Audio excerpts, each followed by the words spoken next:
sekarang ni kita Betul. nak tahu wanita pertama yang menerima Islam dan mengucap syahadah. Kita bersama dengan Ustaz Ashraf Amirul. Saya. Siapakah dia, Ustaz? Okey. Wanita pertama menerima Islam. Bukan semayang Ustaz? Bukan. Oh, bukan semayang Bukan. Semayang ni wanita pertama yang syahid. Syahid. Dalam keadaan tak ada orang syahid lagi, dia dah syahid. Masya-Allah, subhanallah. Kan? Hebat. Hebat. Sama juga dengan wanita pertama masuk Islam, dalam keadaan masyarakat Mekah tidak ada masuk Islam, dia dah masuk Islam. Sebab itulah ketika mana kita baca sirah ni, Allahumma salli ala Muhammad. dalam keadaan seluruh masyarakat Mekah benci kepada Muhammad, Khadijah suka kepada Muhammad. Allah. Dalam keadaan masyarakat Mekah tidak percaya kepada Muhammad, Khadijah percaya kepada Allah. Muhammad. Dalam keadaan masyarakat Mekah ni caci, hina dan sebagainya, di situ adanya Khadijah bintu Khuwailid, isteri pertama kepada Nabi SAW. Sebab itulah bila mana kita bincang siapakah wanita pertama yang menerima Islam, tak lain tak bukan dia adalah orang yang paling rapat dengan Nabi, Sayyidatuna Khadijah bintu Khuwailid. Saya tak nak bincang macam mana terjadi hubungan perkahwinan, tak nak, itu panjang.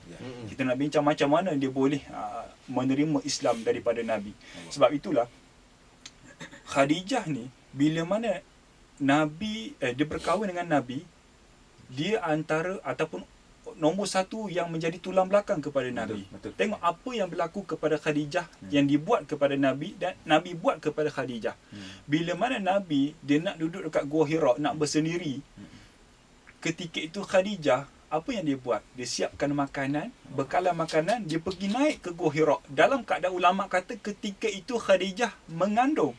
Tapi dia sokong apa yang Nabi buat, dia naik ke Gua Hira, bagi kepada Nabi SAW makanan. Dan bila mana satu malam Nabi didatangi oleh satu makhluk, yang kita tahulah makhluk tu kan, siapa? Jibril alaihi salam. Jibril peluk Nabi secara ringkas, maka Jibril kata Iqra, baca dan sebagainya.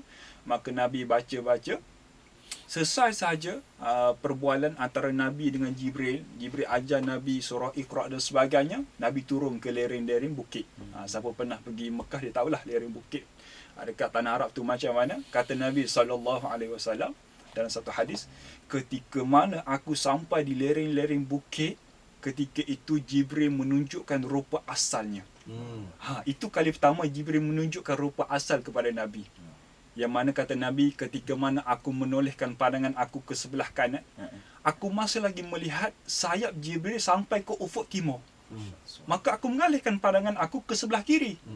Ketika itu Nabi melihat sayap Jibril ke sebelah kiri, ke ufuk kiri atau ke ufuk barat, sangatlah besar. Dan ketika itulah Jibril kata kepada Muhammad, wahai Muhammad, mulai hari ini aku adalah Jibril, kamu adalah Rasulullah, utusan Allah, kamulah Rasul dan Nabi untuk umat zaman ini. Nabi dia tak expect benda macam tu berlaku kepada dia. Dia tak pernah bayangkan benda macam tu berlaku kepada dia. Yang menyebabkan Nabi ketakutan. Macam kita lah. Kalau kita macam accident kan, apa berlaku kepada kita accident? Shock.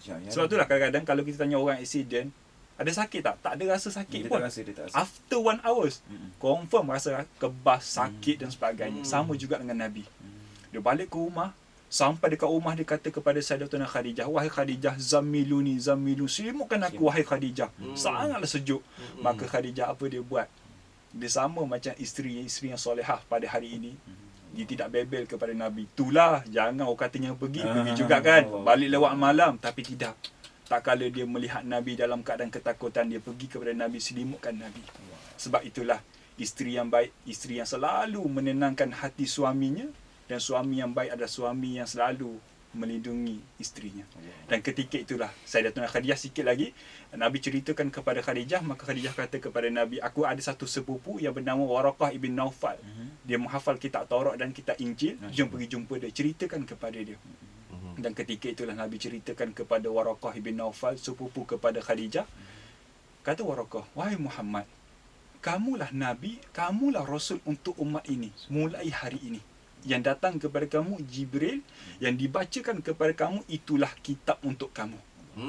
Dan ketika itulah Khadijah kata, la ilaha illallah, wallahu a'lam. Ya Allah, aku wanita. Aku nak menangis sebenarnya. Yelah. Dan aku Nangis. bila Ustaz Dr. Ashraf sembang sebut dia ni, aku macam tak sabar-sabar untuk nak berjumpa dengan, kalau tak silap aku, Siti Khadijah ni juga merupakan seorang ibu kita dekat syurga ni. Betul. Tak sabar nak jumpa dia. Tak sabar.